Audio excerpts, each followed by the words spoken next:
ang mga sari-saring peste at sakit na ay nagbabantang manira ng mga inaasahang magandang kita. Halimbawa rito, ang avian flu at saka yung ASF. Kaya tinitiyak ng DA na ang mga magsasaka ay natututo ng mga makabagong kaalaman at mga mainam na paraan sa pag-iwas at paglaban sa mga ito.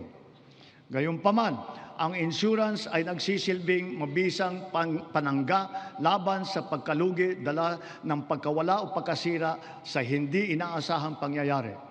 Sa nakalipas na 4 na taon, natulungan ang sektor upang mabawi ang halaga ng pinsala sa hanapbuhay na umabot sa 19 na bilyong piso halaga na kabayaran.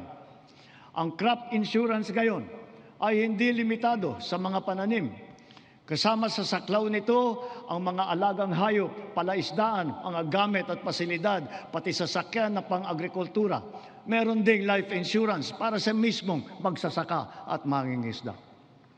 Papalawigin pa ng Philippine Crop Insurance Corporation at DA ang kaalaman ng mga magsasaka at mangingisda tungkol sa crop insurance.